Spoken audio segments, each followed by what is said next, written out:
spoiler alert, I don't look like a Wild West sheriff anymore. So, whew.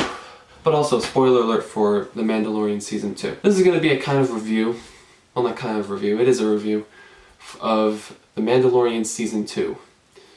I know it's kind of a little late because the finale aired Friday, but it was good to get like all my thoughts together and really definitely like think about it a lot, you know, as opposed to just doing it the very next day. So I really enjoyed.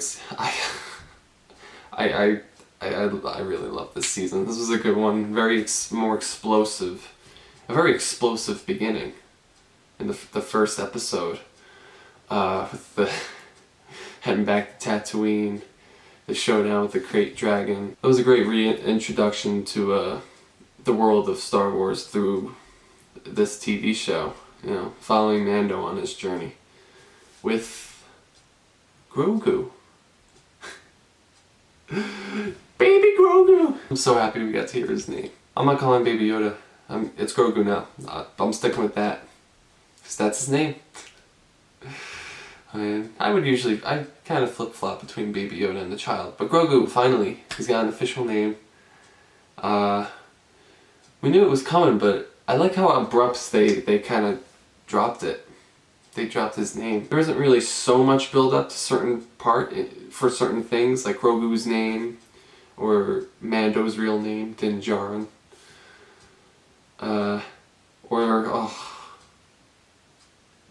The destruction of the Razor Crest. Damn. That happened, and I was like, alright. Because it was so sudden, too, but also it's like, it's a bummer. It was so sudden. I like when they do things like that. There isn't like a huge build-up, like stuff just happens, and as us, the audience, it gives us that extra, whoa! So, this season, personally, for me, I think the latter part of the season was the best. The last 4 episodes. That's when for me, it was the most interesting. That's when the story was really, like, kicking into gear. Starting with the Jedi, Ahsoka Tano. Now, I am a Star Wars fan, and I know who Ahsoka Tano is, but I never really did watch the Clone Wars. I saw the Clone Wars movie that kicked off the series, pretty much, but I never really watched the show. But still, I was looking forward to the live action adaptation of Ahsoka Tano. That was exciting.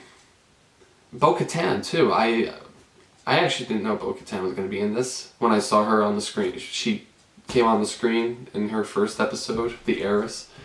I kind of figured Dave Filoni is now adding another character from the Clone Wars series into The Mandalorian. Because I didn't know who Bo-Katan was. Again, I haven't watched the series, but I figured she's a Clone Wars character. Knowing Dave Filoni. But yeah, those two characters were great. Ahsoka was wonderful. I'm actually the TV show Ahsoka. It's one of the new Disney Plus shows announced. It's one of the shows I'm looking forward to the most, along with Andor and Obi-Wan Kenobi. Should be interesting too. But those are like my top 3. And can't forget Boba Fett. Obviously not a new character, but wow, he's definitely now my new favorite, or one of my new favorite Star Wars characters. This show really did him justice. He was already a cool character in the original trilogy. That is, to look at. Didn't really do much, but this show, the bringing back the Mandalorian it was a good move. It was a good move. He's so cool. He's really so cool. Oh man, his grand re-entrance in the tragedy was wow. I mean, I knew he was coming back like Ahsoka. Obviously, we all knew he was coming back. But wow, did they really they, he's great. That's all I can say is he's great. I'm looking forward to the Book of Boba Fett. That was teased during the post-credit scene of the finale.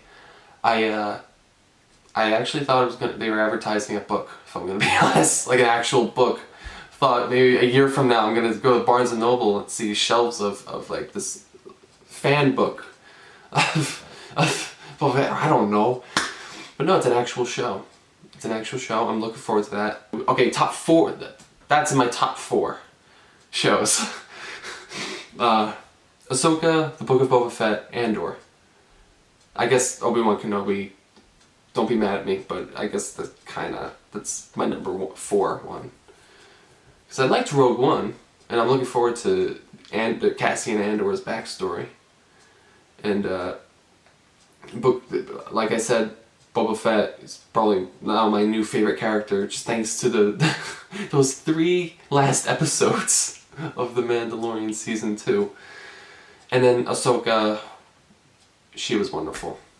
And I'm definitely looking forward to more of her. So yeah, like I said, the last 4 episodes were, like, for me it was when the season really got great.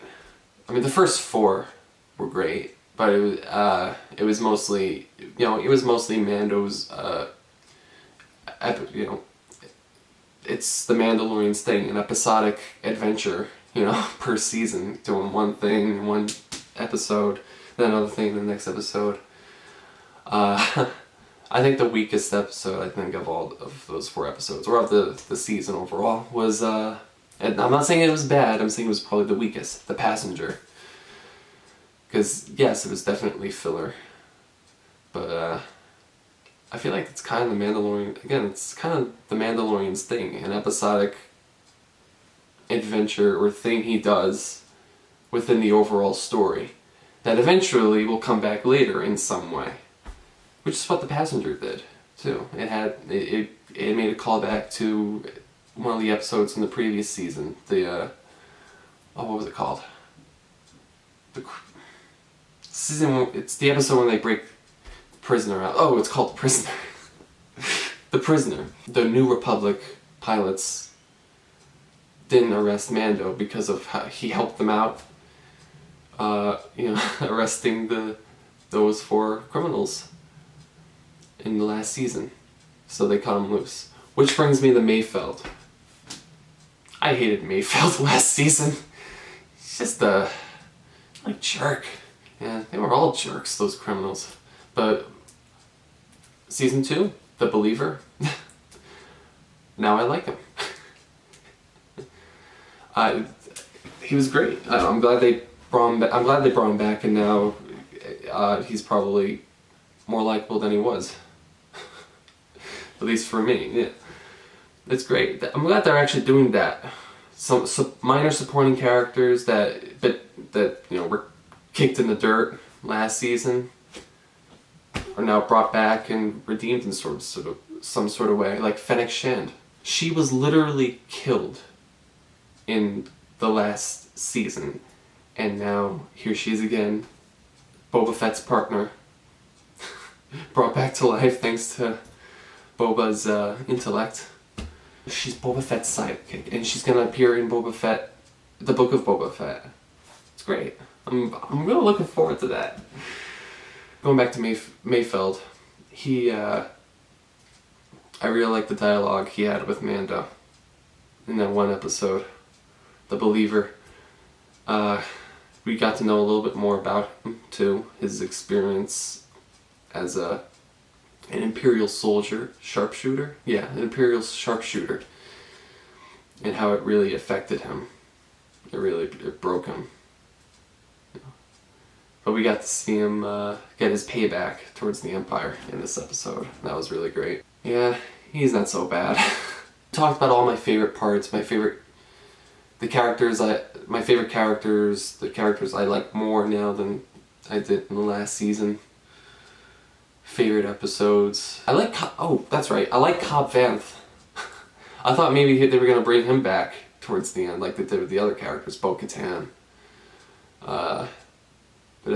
No, I'm sure we'll see him again though. Like, in his words, I hope our paths cross again. I'm sure they will. Yeah, that was I really enjoyed that first episode. It's one of my favorite episodes. So, it was a good finale. I think, in my opinion, I liked the finale of the last season than this season. Because the finale in season 2, it was good. Yes, it was good. I'm not saying I didn't like it. It was very, it pretty much went the way that we expected it to go. He gets his team together, they go off to see Moff Gideon, to fight Moff Gideon, and get back Grogu. And that's exactly what happens. Which is fine. The episode as a whole was great, good action, a good closer of this season, and the part I'm looking forward to Mando and Bo-Katan's showdown for the Darksaber. That was getting interesting. I'm sure we'll definitely see more of that in season 3. Since we're on the finale, I wanted to save this for last. My least favorite part of this season, for me, personally. Don't get mad at me. Do not get mad at me. My least favorite part of this season was Luke Skywalker's face. I like seeing Luke Skywalker. It was a great surprise, and he was badass. But oh man, Disney's been good with this sort of thing. The whole CGI face thing. They did that with Star Wars and Marvel. They did that. Younger Tony Stark, Tarkin. He looked great. One little exception was Carrie Fisher as Leia in Rogue One. But that's forgivable, because she was only on screen for a few seconds. Luke Skywalker's Snapchat filter face was so distracting for me. I'm sorry, it really did take me out of the moment. When I watched that episode again, I was like, yeah, no, it's not, I'm not liking it. And again, Disney's been good with the CGI face thing, but this was like, wow, I don't know. I'm hoping maybe I'll get used to it, but not yet, apparently. And also, if you really think about it, why was Luke Skywalker there at the end of this season? Obviously, because Grogu was connecting with any Jedi that may be out there who might train him. Who could show up to train him. But really thinking about, why was it Luke Skywalker? A Jedi we all recognize. Well, that's it. I just answered my own question. Fan service. I'm sure he did have a purpose to be there. He is one of the few remaining Jedi out there. And it could have been any other Jedi, but I don't know. It's having it be Luke. I don't know. This show was doing a good job kind of being its own thing, not really involving any really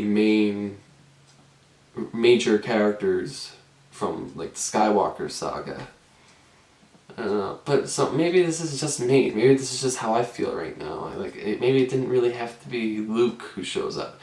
Even though it doesn't really, it doesn't make it a bad finale, and it doesn't, it's, I don't know, maybe that's just how I feel.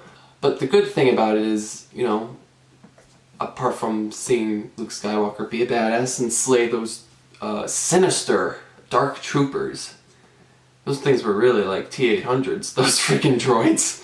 But other than that, it does a good job setting up Luke Skywalker in The Last Jedi. Because in The Last Jedi, Luke makes the point of, he saw himself as a legend and that really blinded him. In the end, that's what led him to his downfall. And this kind of helps make that point. Here he is, Luke Skywalker. I will take the child and look after him with my life. That legend status that he had, that really got into him in his head, it helps lead him to his downfall in the sequel trilogy. So it does a good job of doing that. You think Dave Filoni is crapping on The Last Jedi? No. If anything, he praised Rian Johnson. So, I recently rewatched The Last Jedi for its 3-year anniversary. It's still... I still don't get tired of it.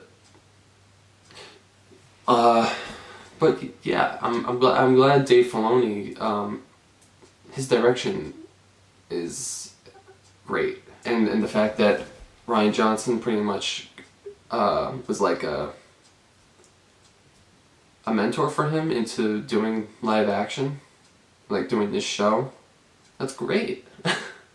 That's the kind of collaboration I'd like to see.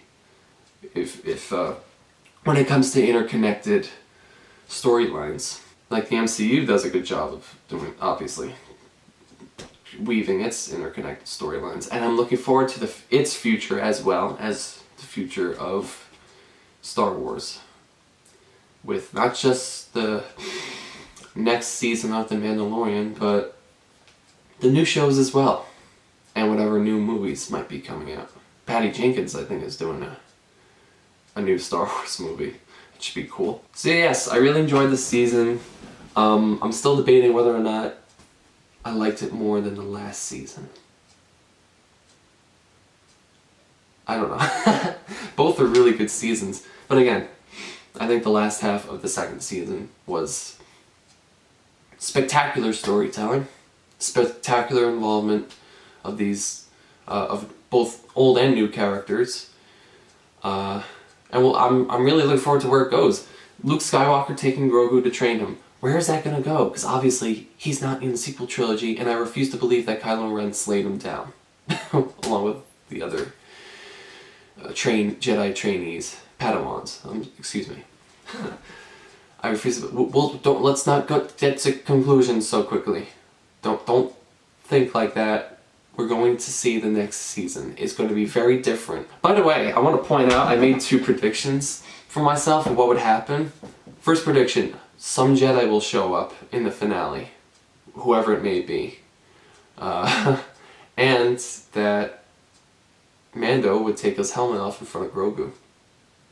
So 2 predictions. I personally, it was me. I made those predictions all by myself. Those were 2 predictions I made, and spot on, and in that order too. I don't mean to brag, but that's it for my review for season 2 of The Mandalorian. I love getting in the mood of Star Wars every year, every December. It's great. This is the Star Wars time, you know? So I'll see you next time in the next react, whatever I may be reacting to. I have spoken.